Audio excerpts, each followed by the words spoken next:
And welcome to Inside Chats 15. It's great to have you all here before the break. This is going to be our last event of the year, and with a special guest tonight. So we're going to chat all about insights in creative space and do creative people hate research and insights. So we're going to find out tonight. I'm glad to have here. I'm glad to have tonight Jonathan as our speaker. So as a start, can you share a little bit more about yourself and where do you work? Yes, so I work for, good evening everybody, my name is Jonathan. Yes, I'm one of the directors of an agency called Linney. We're marketing's best kept secret, that's what we like to tell ourselves.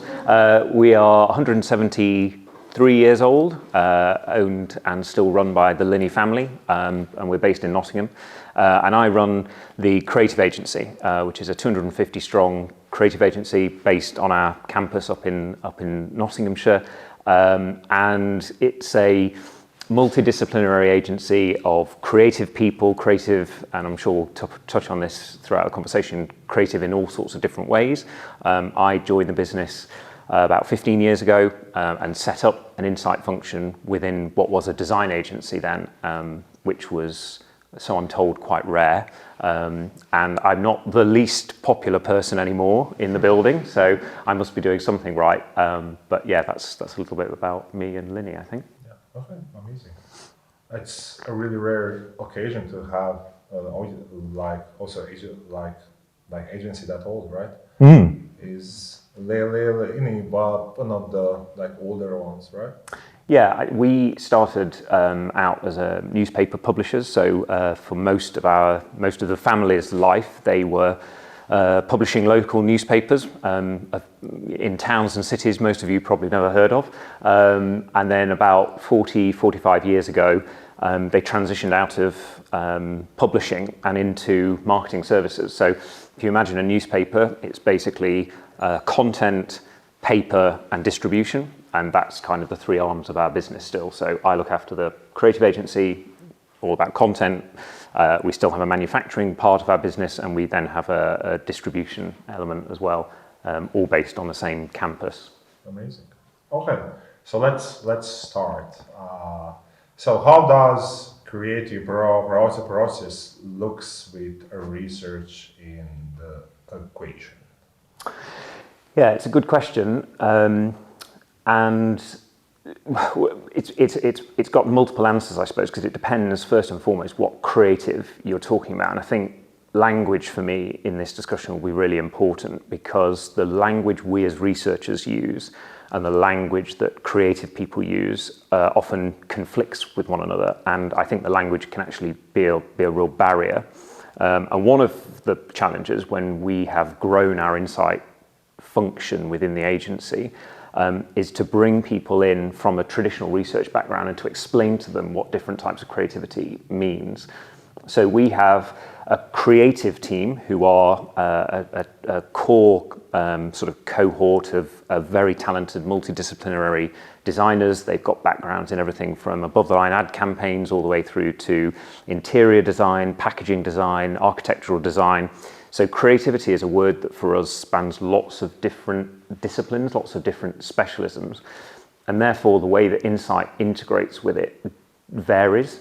So if you've got a packaging creative, if you can imagine designing the content of a net, of a piece of packaging, actually it's almost like a Lego puzzle. So the creative skills that you need to design packaging is slightly different to the creative skills that you need to design an ad campaign, where the constraints are much less obvious.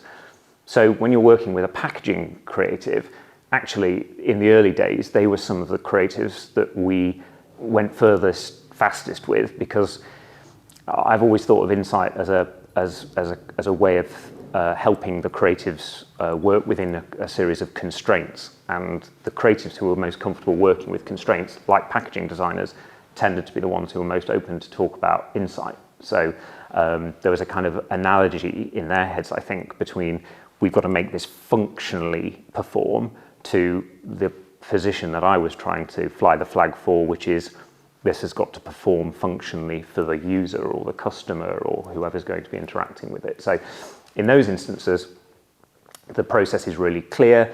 They will often be really involved in the research. They will, we do a lot of co-creation with our creative teams, and they will be very hands-on and very involved.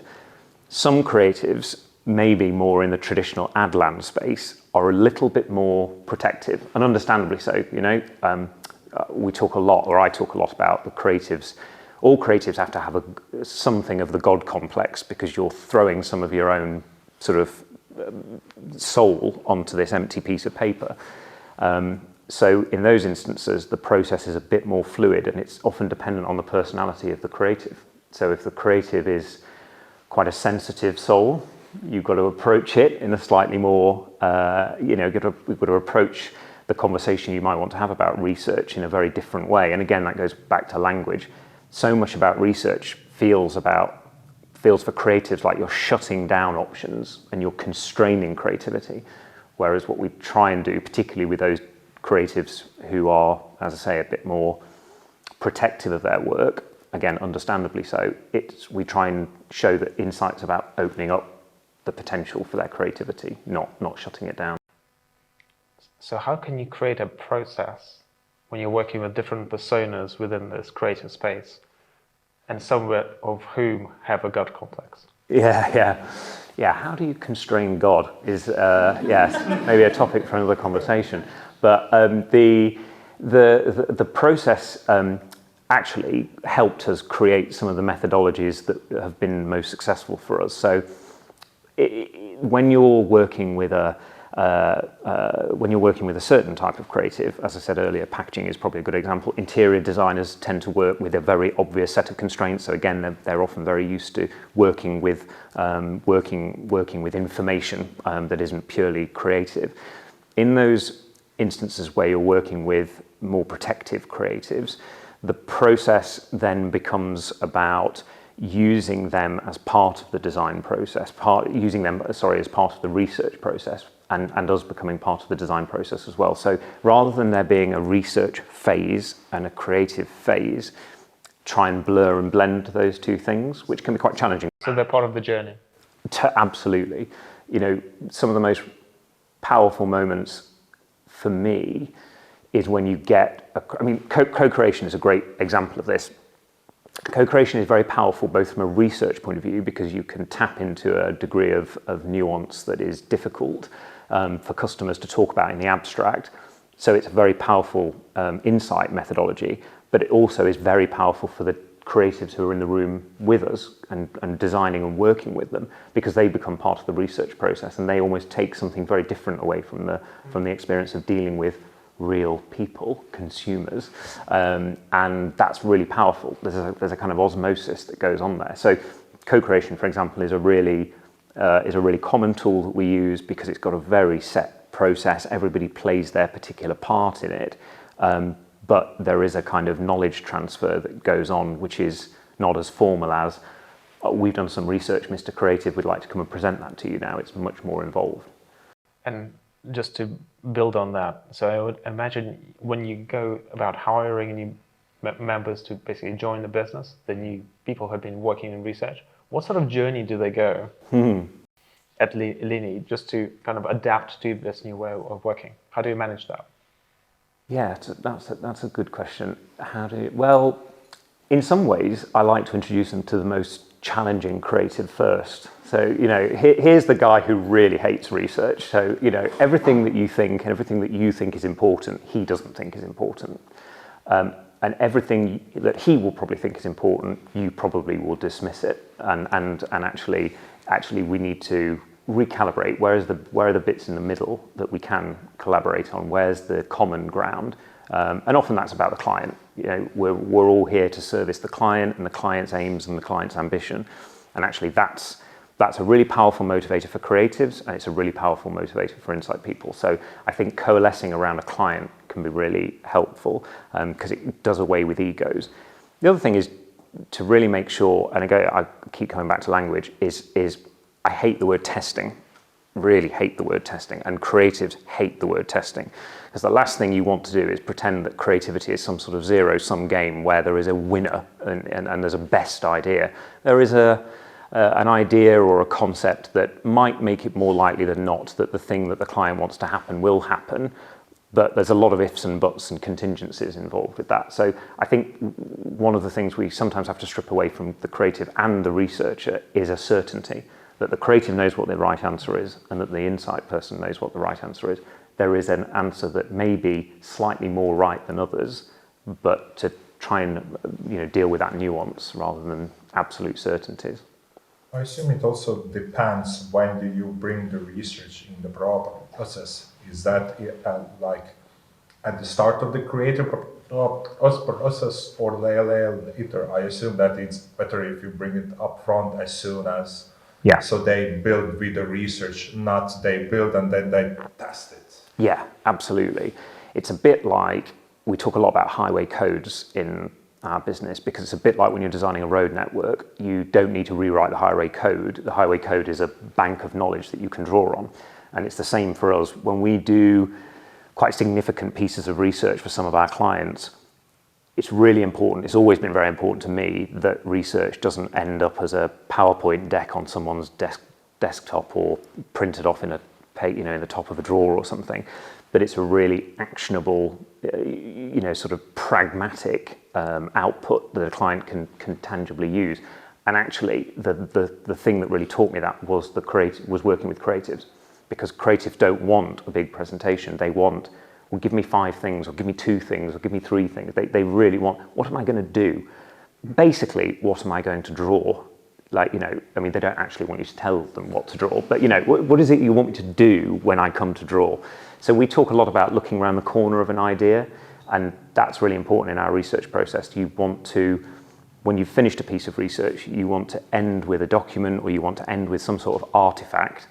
Another word we don't really use with creatives, but we end up with an artifact that is quite practical. It's not just a debrief, it's a playbook, it's a guide, it's a highway code, and that should inform everything that a creative might then do on that brand or in that style of environment, or particularly in the kind of digital space when we're thinking about the core components of of digital design, like a style guide for a digital experience, for example, will have an accompanying insight guide that tries to explain to any creative or designer, not just within Linney, but any partner agency, okay, this is what our research tells us, and therefore here are some broad rules of thumb that you should bear in mind. We do still do testing at the end of a process, not testing. We do sometimes still do campaign evaluation. It's an even worse phrase. We do sometimes do that. And that is difficult. That is difficult because ultimately the client is looking for a winner. But again, we try and strip out all of that language. Yeah. And I try and say to the creators, you've got to be proud of all your children. But, one of your child, the reality is, one will always perform better than the other. Sorry, that's just the way it is. But, that by that point, to be honest with you, I think actually I'm stereotyping creatives terribly here, but that slightly short attention span is really helpful. Some of the best creatives I work with have a really short attention span, and actually by the time that you're testing or evaluating or working out which of their ideas was best, they're working on something else anyway, and they don't really care. Use that impatience to your advantage. And how do you, given you have these two very different, let's call it personas within the business, how do you deal with the concept of ownership between the teams? Yeah, that's a really good question. I think part of it is about understanding what you're contributing to the solution, and the solution ultimately is the answer to a client's problem. And again, as long as you all know that that's ultimately the thing that you're aiming for. Actually, ownership ownership can be quite easy to define in the sense that the outputs of a research process and the outputs of a creative process are inherently very different. Where it actually becomes challenging is almost like operational level. So when it moves from, because we have specialist operational teams who help deliver the research, and then we have a separate operational team who help deliver the creative. And actually that's probably the more complicated bit. Actually the researcher and the creative know exactly where their parts are. And actually in the best instances, they work like an orchestra. It's very obvious the instruments they're playing. The more challenging bit is, as I say, the operational delivery of it, which is if we're looking around the corner of an idea, does that mean we're designing the idea? So how much of the idea are you actually designing, but before you hand it over to a creative for their, for their full sort of exploration of the problem or the question? And that becomes more of an operational challenge than it does a kind of a researcher creative difficulty. And often it's just about trying to identify a point in time where it stops being an illustration of the research and becomes a meaningful answer to the client's question or challenge or brief or whatever it might be. That makes sense. And I would imagine both teams present to their client the core ideas. Yeah. How does that process look like? Do you showcase let's call it the creative idea and then explain the research behind it, or is it vice versa? It depends. Sometimes it's very useful to walk up through the research into the idea, depending on, again, the type of creativity we're talking about, depending on the client in question, depending on their challenge. If I think back, I was saying earlier, I was hired to work at Linney by our creative director. So really my mortal enemy in many ways. And I asked him actually in advance of today why he hired someone who worked in research. And he comes from a school of design, really, not creativity. So he has a lot of respect for architects or for product designers or people who design chairs and, the kind of living, the artifacts that we kind of live with. And what really compelled him about Insight was that just in the same way that if you're Mies van der Rohe and you're building a building, you need to understand the basic laws of physics. He very much felt that if he was a communication designer, he should understand the basics of psychology. And so to a degree, design is a technical subject. You can judge whether that table is going to collapse if you put a drink on it. And I'm not saying it is, but that is a crap piece of design. And it's very true to a point about communication as well. And so again, that's where creatives and designers and insight people, they can kind of all coalesce around a common principle, which is it going to work rather than is it good? And subjectivity is so difficult. So when you are presenting to a client, again, one of the big questions is, does this client want to exercise subjectivity? A lot of marketeers, in my experience, as wonderful as they are, want to be marketeers because they want to exercise some degree of creative control over the brands they work on. Why would you not?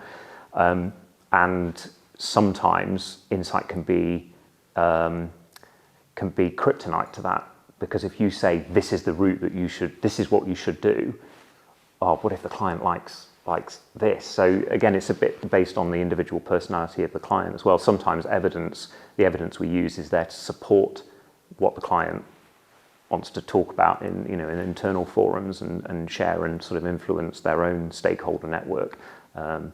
So yeah, where it comes when you're presenting to a client, yeah, it's very variable, very variable.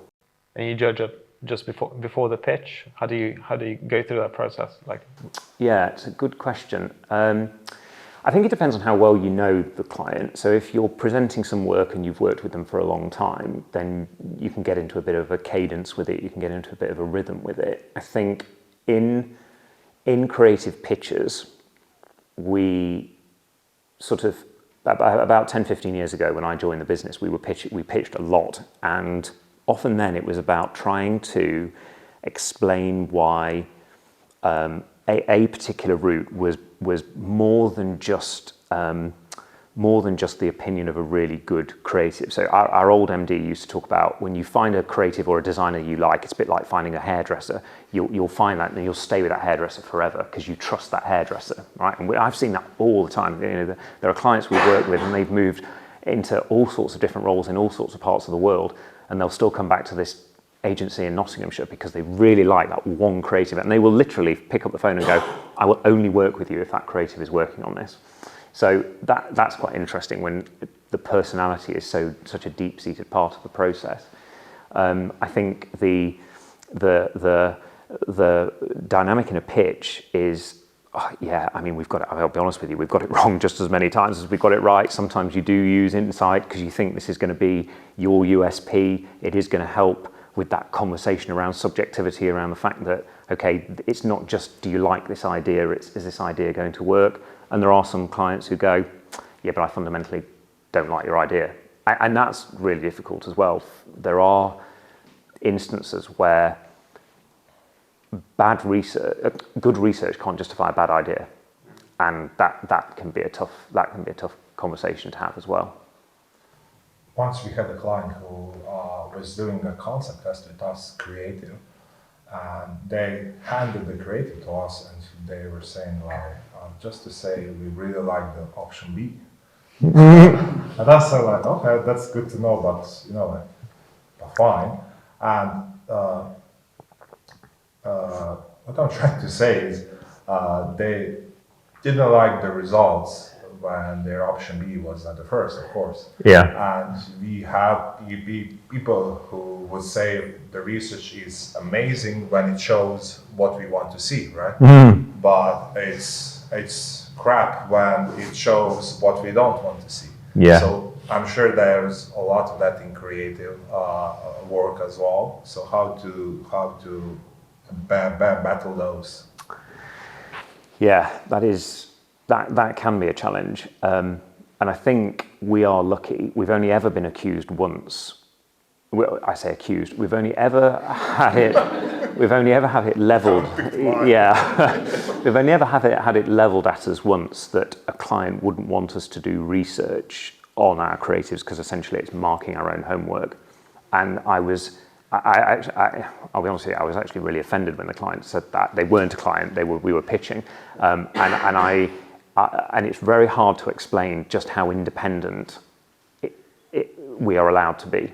As businesses, we talk about being a federal business. So although the family is still very involved, actually they have no direct involvement on the day-to-day running of a creative agency. You know, that's our job, and it's very much how I was raised in our business, which was to be an independent member of a creative team, where your voice was valid in a different way to a creative's, but valid all the same. And I think that's really important to protect that integrity and to not let favourites sort of play out, and to just be really honest about what is what the results are showing you, but also critically, and again, this makes our research better, what's the criteria by which you're judging success? Because a creative might legitimately say, I think the thing that you're measuring this on is completely wrong. And actually that's a really fruitful conversation, because it forces you to think much, much harder about some of the rather arbitrary and abstract things that researchers attach to creative evaluation. Actually makes you think harder about it and go, actually, do you know what? If I'm challenging you, a creative, to not be an artist, and to actually remember that you work in a commercial world and your thing is basically trying to flog product X, you rightfully have the legitimacy to point the finger back at me and the researchers and say, yeah, but are you judging my work in the best possible way? Is this really the most effective way of answering this question? And that's quite uncomfortable, actually, but brilliant, because it has helped develop methodologies that are very unique to what we do, and has really pushed what we as researchers do. It brings more from like both sides, right? I assume, right? Yeah. Yeah. And you started the research part in Linney, right? And do you remember who did the push? Were like clients like asking for more research, or Linney decided to put research to all work? More the latter, actually. No one had ever said, "Oh, Linney, I really wish you had an insight department. That would really change things for me." So if I'm honest with you, it's probably the thing I'm most proud of, really, that actually we do this work for clients now, and they never once said, oh, I really wish you could do this. And that is, we are a business that has grown over 170 plus years very organically. So we have a very large film and animation department, and it's a wonderful film and animation department, but it grew out of the fact that a lot of our clients were moving from still content into animated content, and would you come on that journey with us, Linney? Oh, it'd be great if you made a film of this photo shoot, for example. So Insight was very different. They never said, oh, it'd be really good if you could run a survey on that piece of creative, So we kind of managed to sell it into them as part of the reason why they might want to come and work with Linney. And I think it came at a time, when I started working post financial crash, when a lot of businesses, not just marketeers, but businesses in general, were asking harder questions about the content that they were spending a lot of money on. And actually what we inadvertently did, because it certainly wasn't by design, was to give them a lot of internal ammunition to go and say, oh, we should go and work with this agency, or we should do this piece of work, and here's some of the reasons why. I'm a very passionate advocate that we are in a commercial world, and one of the things that I know a lot of our colleagues in the ad industry, for example, love is titles like art director and those sorts of things, which I know has got a lineage, and I know it's got a degree of validity to it. But we're not creating art; we're creating design. It's purposeful and it's meaningful and it is doing something. And I think being able to articulate that when we did to a client meant that it moved from this nice to have fluffy thing that you did over here into actually something much more essential. Love that. I'm starting to look slightly into the future, or rather the present. I think if we looked at objectively over the last 2-3 years, AI has just swept all industries. I think most of us in the room would have thought maybe it would have been the impact on blue collar jobs, quote unquote, first, but in fact it actually came for creatives, writers, artists. ChatGPT can create beautiful artwork within seconds. How has that influenced the work that you do, and how do you see that influencing the roles of your colleagues going forward? Gosh, yeah, God, we Design. Yeah, yes, thank you, yes. It's a daily conversation, and as you can imagine, in a business as varied as ours, the applications of AI are absolutely vast, actually, and very, very varied. I think it's interesting because a lot of clients actually have been quite firm with us about not absolutely guaranteeing that we're not using AI. I think there are so many legal concerns and questions and nervousnesses about it as a solution or part of the solution that they absolutely want to guarantee that we are not using it, which for those who fetishize the craft of design is probably quite a good thing for now, but it won't always be like that. I think there's a huge amount of benefit obviously from a research point of view. I mean, it's probably a lot more straightforward from a research point of view because it takes away some of that, heavy lifting, all that automation that it promises. But really, in terms of how it's affected us as a creative agency, I mean, a lot of AI is just basically rebadged machine learning, and we've been playing around with machine learning for 10 years. I mean, it was part of what I studied, so it's part of what I was interested in bringing to the creative agency and utilising. So some of our methodologies have been working in this way for a very long time. So from a research point of view, it doesn't really disrupt us too much. It's just part of the journey I think we've been on. Creatives fall into two camps. They either run and embrace it and think this is, Promethean fire and it's going to be so exciting, and the others look at it like Pandora's box. It's just full of hellish. Don't go near it.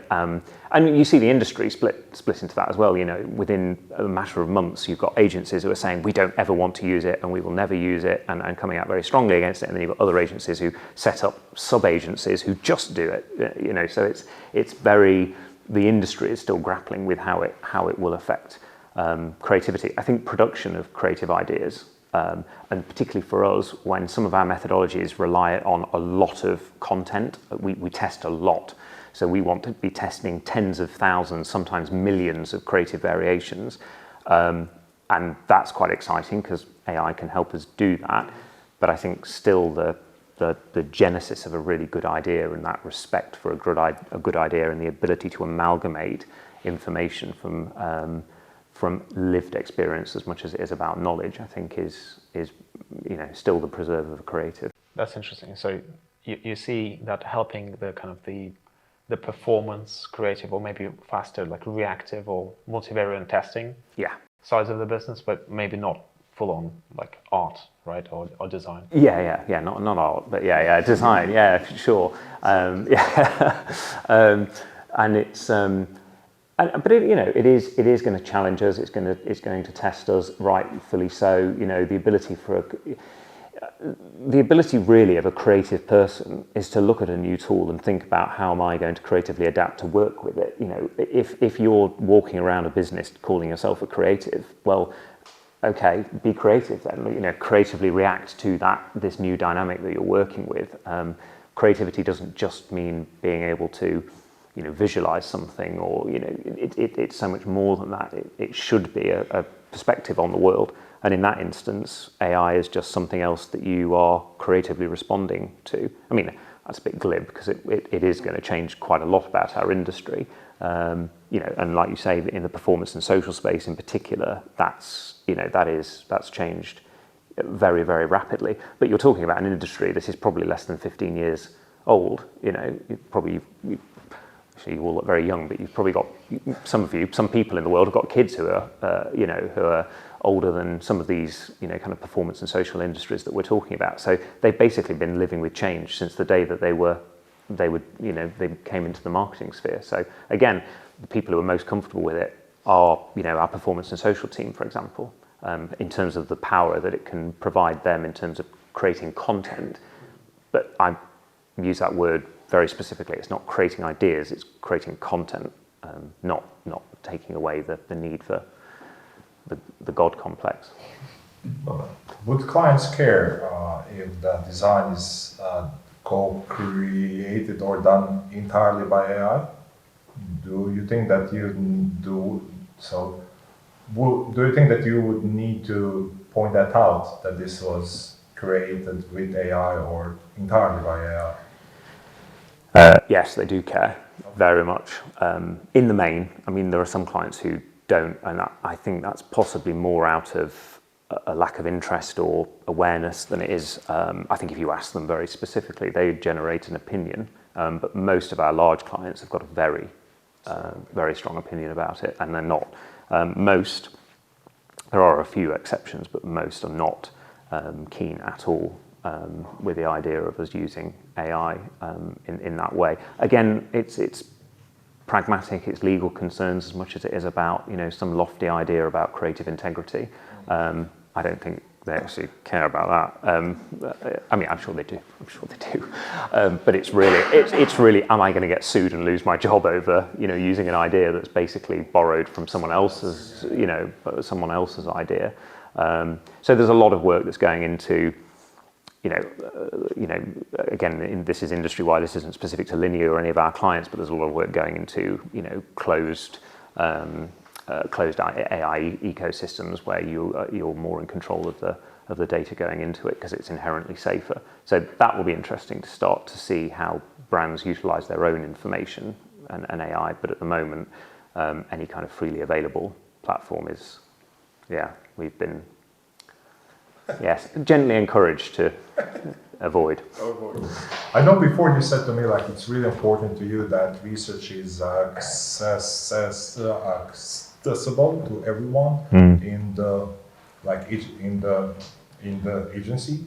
So how do you assure that? So how do you share the research and stuff like that so that it stays like that?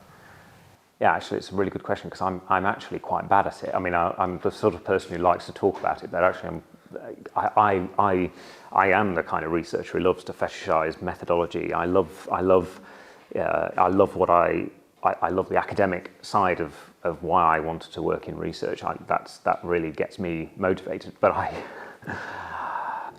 realised very quickly that wasn't the case for almost everybody else I ever met. So I had to work out a way of trying to play by their rules. And a lot of it comes down to, I mean, really, when you're showing research, so often you want to show the proof of the process you've been through, not the point of doing the research in the first place. You know, very rarely, except if you're being commissioned by an insight manager who really cares, and you know there are plenty of those, thank goodness. But lots of clients do just want an answer or an indication, or you know, and actually, so do so many creatives. You can really engage them with the story of the research, bring the research to life, and make it relatable. I think there's an agency, and people in the room might know the truth of this more accurately than I do. I think there's an agency, I think they're based in Manchester, who are a research agency built around stand-up comics. And actually, I've always thought that insight and stand-up comedians, or the stand-up comedians I've always really loved, have got a lot in common, because I love the moment. The best thing in a research presentation I've ever experienced is when you tell someone something and they nod and go, yeah, I do that. I love that moment. I don't get the ta-da moment of a creative who pulls back the curtain and everyone goes, oh, that's amazing. I just get those small moments where you can make someone laugh, where they recognize that human truth, like so many great stand-up comedians do. And that is a really powerful way of making the creative relate to the experience of a consumer or an employee or whoever it is that we're researching, and reminding them that although they are not, they're not a normal consumer anymore. They're initiated into this world who thinks and talks very, very differently. But reminding them that not everyone else is, reminding them of that normality. I always wanted to work, and no offense if this offends anybody, but I always wanted to take a very unserious subject like marketing very seriously, and that's what you sometimes have to. And back to the stand-up comedians, that's what you sometimes have to remind creatives, is that you should enjoy this. This is you should enjoy the fact that it's not saving the world most of the time.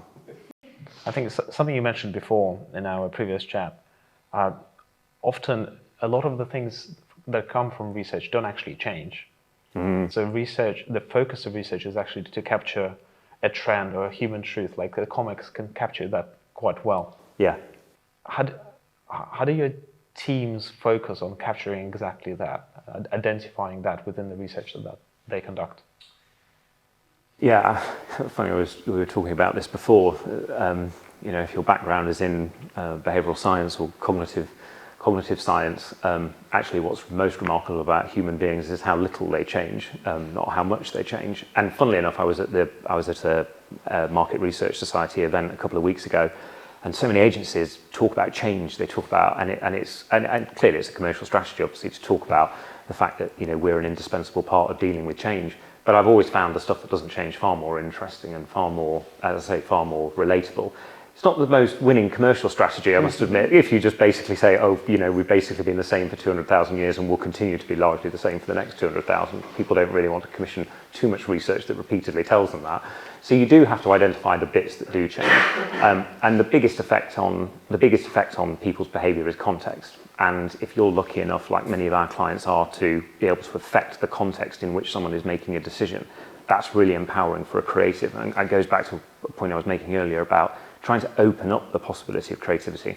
Although I can be a bit dismissive about what our industry is trying to achieve in the kind of commercial space, in reality it is very exciting for me, I think, as a creative in our business, to feel like you can affect the decision of millions of people every day. That is really, I find that really exciting. And if you can help explain to them the bits that stay the constants, but then I help them identify that they can affect the variables. That's the bit that's quite exciting. Yes, they will always do this. Yes, there's a consistent sort of behavioural pattern here, but actually there's lots of things around the edge that can affect nuances of that behaviour, and you have the power as a creative, you have the power as a brand to be able to affect that outcome, or at least make it more likely that an outcome will happen than it won't, and that's really exciting. And again, if you can sort of talk about design and the purpose of design in that sort of way, it stops becoming flat, sort of creatively on a wall or a TV screen, and it becomes something that people live with, people interact with, it's great to be doing it in often very positive ways. You're trying to influence the way that people make decisions about what they do with their money, with their lives, with their children, with their families, with their friends, etc. And that's really exciting. And that you see how insight is sometimes used to affect design in very, very different ways. I very vividly remember we're based not too far away from where the Department of Work and Pensions have an office in Sheffield.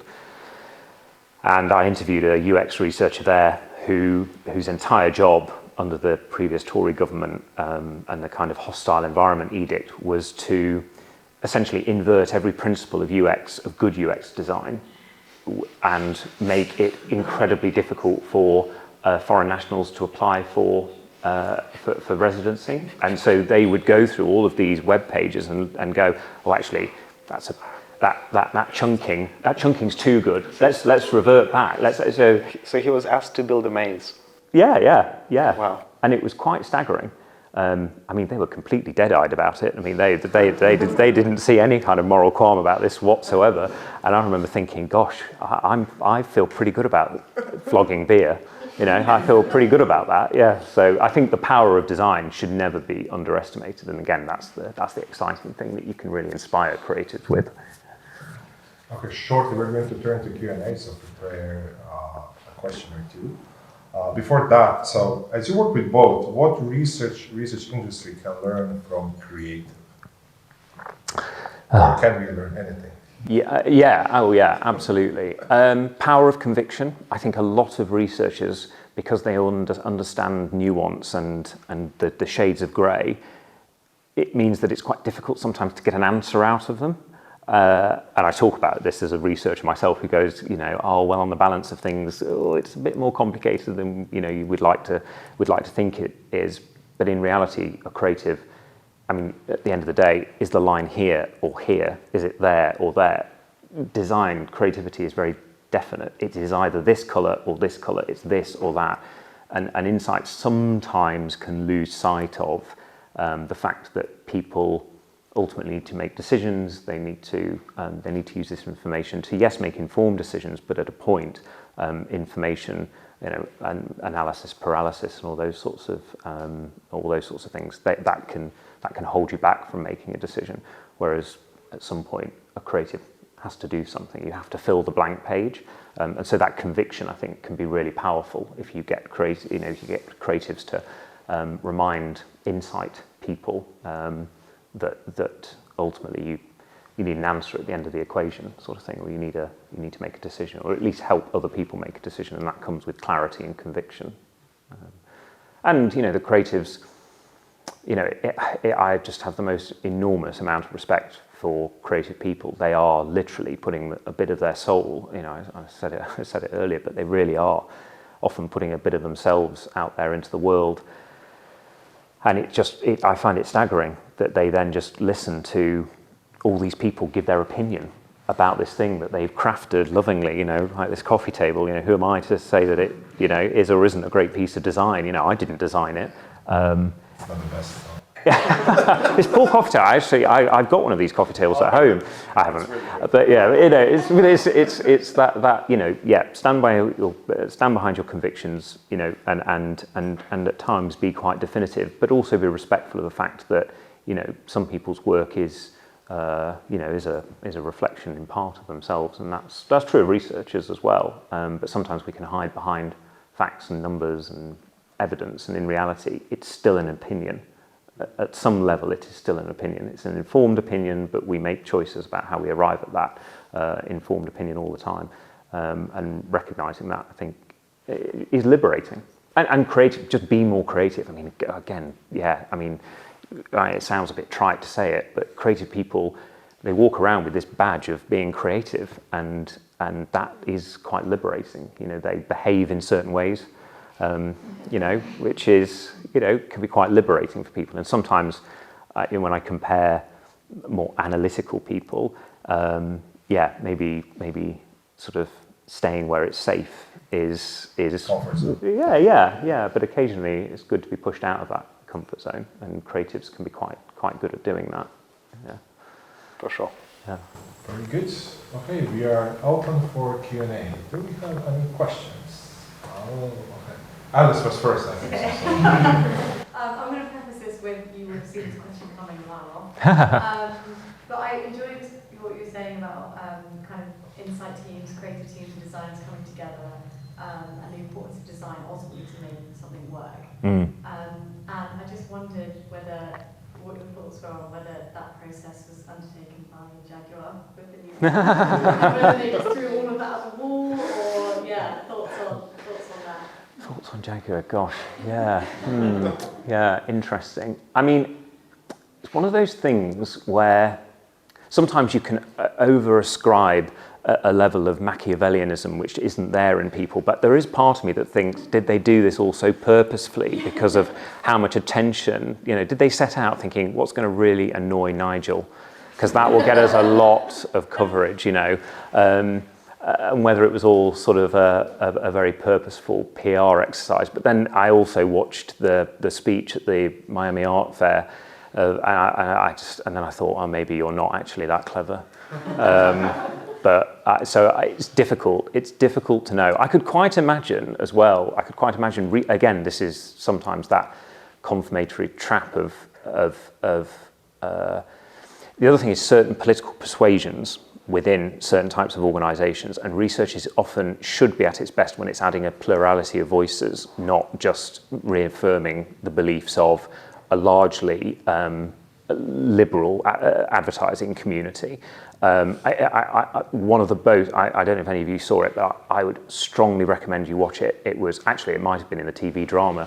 A few years ago, I was at Nudgestock when Dominic Cummings, in 2016, it was the summer after the vote, and he was brilliant. I mean, I disagreed with him on many levels, but he stood up and in front of this room full of extremely, you know, pro-Remain, liberal advertising types. He said, you know, but first question he asked was, everyone in the room, put your hand up if you've got a degree in psychology or data science. And 3 people put their hand up. And he said, put your hand up in the room if you've got a degree in English literature. And obviously, you know, 4/5 of the room put their hand up. And he went, you're all, can I swear? He said, this is a verbatim, so this is allowed. He said, you're all fucked. He said, you're absolutely fucked. He said, if you don't understand how the human brain works or how data works, you have no right to be in this industry. And it was bold, but obviously, as one of the 3 who did put their hand up, I was like, yeah, that's right. We're coming for your jobs. So I think, and his point, although inelegantly expressed and purposefully quite combative, was right, that a groupthink can creep in. And again, I don't definitely know that's what happened with Jaguar, but there are campaigns where you do look at it and you think, yeah, it's the kind of thing you want to put on your wall at home, but is it really addressing most people most of the time? There's another agency, I keep promoting other research agencies, don't I? But fortunately, I can't actually remember their name either. There's an agency out there called something like, is it the 80% or something? And it's a research agency that focuses on who don't live in London. Yeah. And no offence, because I'm sure you probably all do live in London, but as someone who doesn't live in London, that their pitch, I remember seeing it at a conference. It was quite compelling, because I thought, often people are a lot more nuanced, I think, than sometimes advertising can make it. Similarly, there's a really good agency headed by Stephen Lacey, The Outsiders. Oh yeah. And they're very. I mean, their network, the network methodology is brilliant. We via a common agency partner, we work with The Outsiders, and they're very good at that. Yeah. Lisa, you had a question. Yeah, I was wondering if you've ever used or would consider using design thinking principles to maybe marry up the creative and insight perspectives more for a project. For those who don't know, design thinking is basically a creative problem-solving approach where usually when you start a project, you assume we know what the problem is, or even if you don't know exactly, the client can tell us the context, etc. And then we have a starting point and we can just go from there, which means you basically start and then you converge your thinking. You go down a narrow lane until you reach a conclusion. Whereas design thinking questions all of that a little bit more and says, well, what if we don't know anything, right? What if we diverge our thinking first before we converge? Yeah. Which means that then there would be a place for creative and insight before, doing, for example, A/B testing, etc., where we ask people without any really set parameters, like, what do you think about this in general, etc. And we try to develop different ideas and routes that might lead to different creatives down the road without trying to put everything into a box from the get-go. So is design thinking anything that has ever crossed your road, your path, your thinking in the way you try to balance and marry up? Yeah. The double diamond approach is very common. Yeah, we work with it, particularly in some creative disciplines like our experience design team, for example, that we utilize that way of working a lot.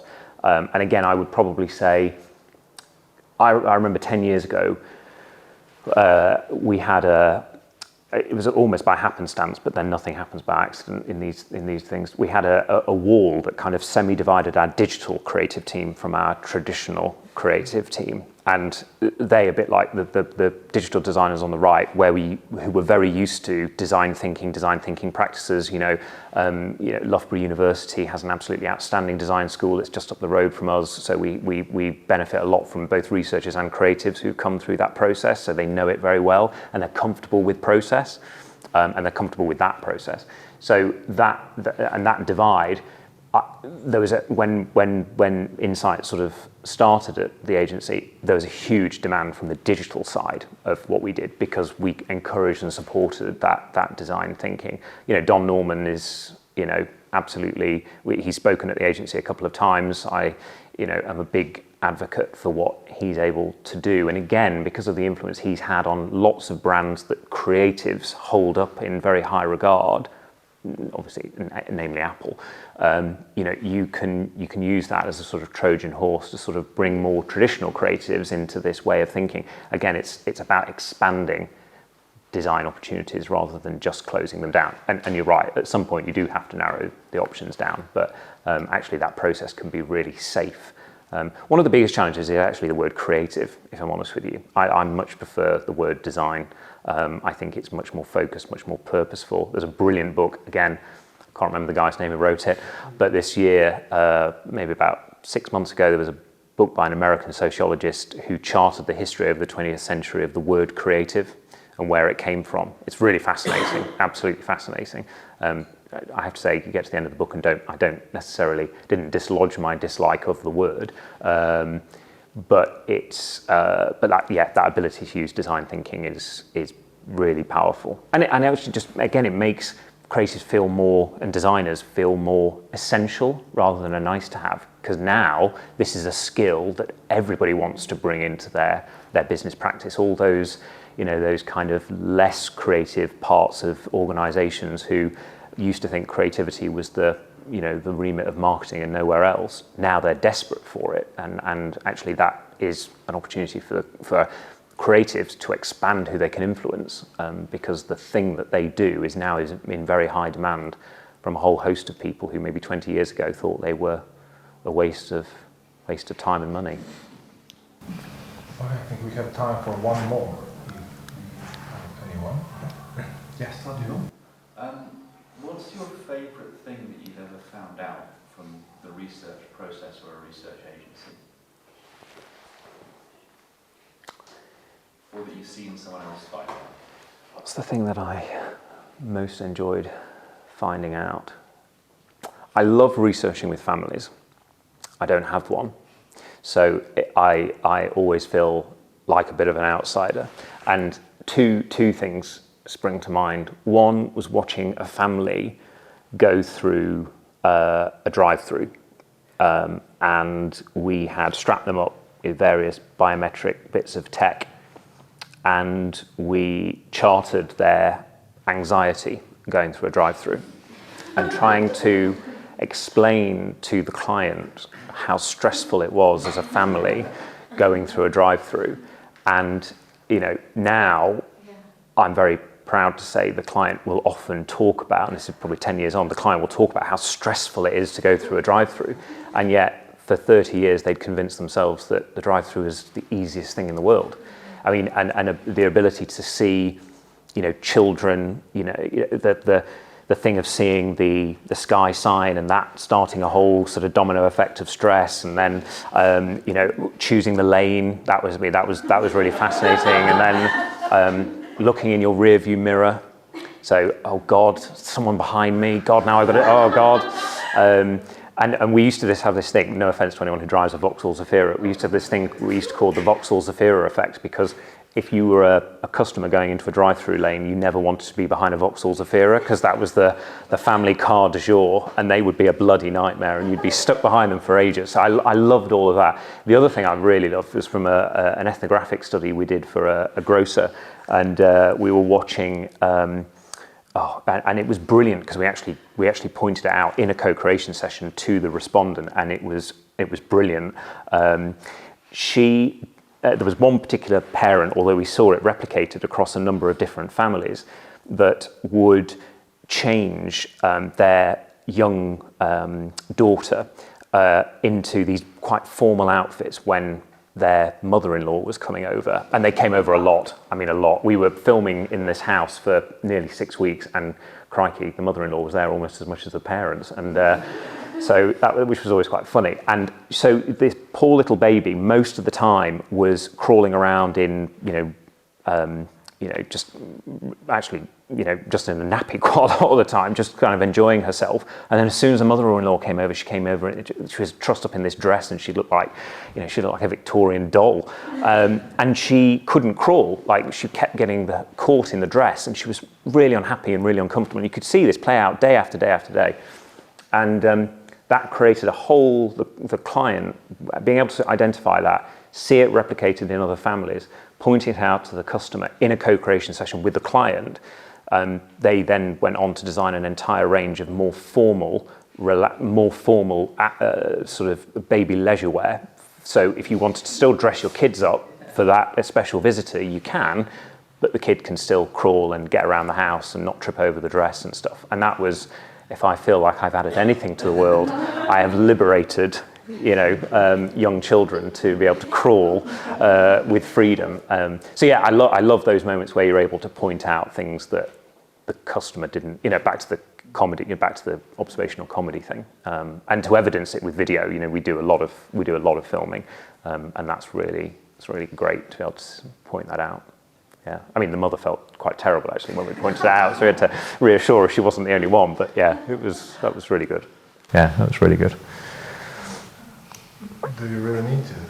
I'm joking. Just a very random question, but your stand-up comedy, who's your favorite comedian? Who's my favorite comedian? Yeah. Oh, Victoria Wood. Oh. Yeah. She pointed out things, again, a bit like that. She pointed out things about working class women that no one had ever said before, and she did it in a way, again, probably a principle for good researchers. She did it in a way that brought people with her, and people recognised, and yeah, just wonderful, absolutely wonderful. Yeah. On that note, I think we are going to close for tonight. Thank you so much. It was great. It was amazing. Thank you. Thank you. Thank you.